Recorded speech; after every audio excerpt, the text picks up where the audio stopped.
Hello everyone, it's me, Clayton. I just got back from watching The Night is Short, Walk On Girl, directed by Masaaki Yuasa and starring Kana Hanazawa.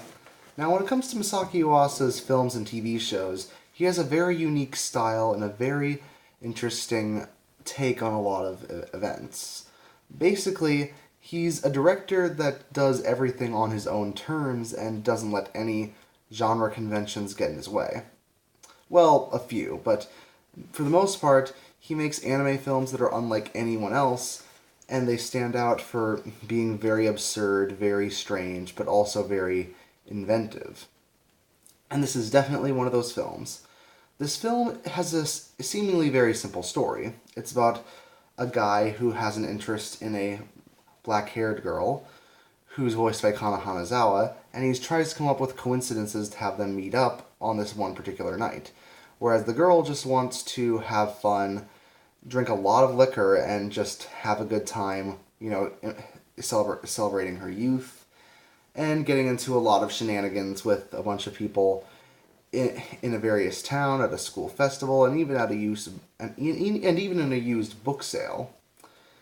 Yeah, all of this takes place on one night, and it's full of debauchery, it's full of alcohol, it's full of hallucinogenic scenarios, and all of it is really, really creative and really well done.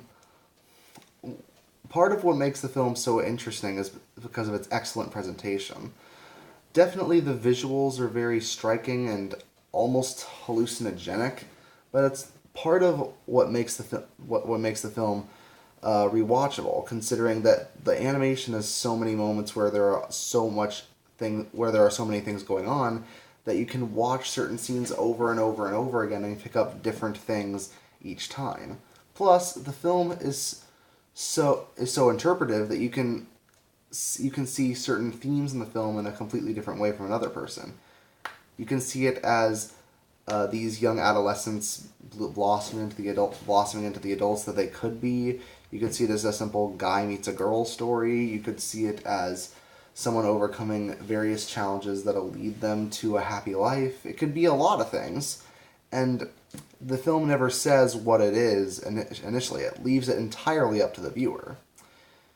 With that being said, there are a couple of issues that I had with the film. While the comedy in the film is for the most part great, and Kana Hanazawa's voice work gets a lot of it through, there are a few anime tropes that are played a little bit too straight, like the anime pervert trope, which has the perverted man get beat up by the girls that he is being a pervert to.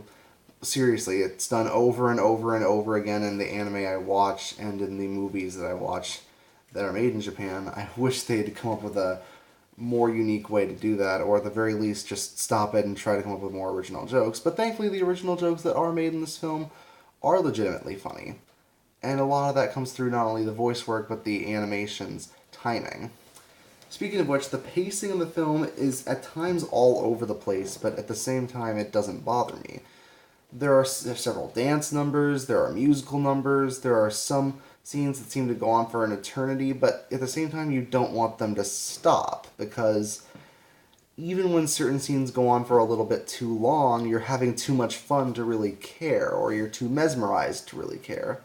The best way I can describe this film is that it's so weird and so trippy that you just go along for the ride, and you don't stop till it's over. Sort of like Fear and Loathing in Las Vegas, but with a lot more optimism and anime tropes than the stuff that was in Fear and Loathing in Las Vegas. I loved Masaaki Yuasa for a while, and I definitely think that this and Devilman Crybaby have proved that this is his year in a way. So I give this film a 9 out of 10. See you next time.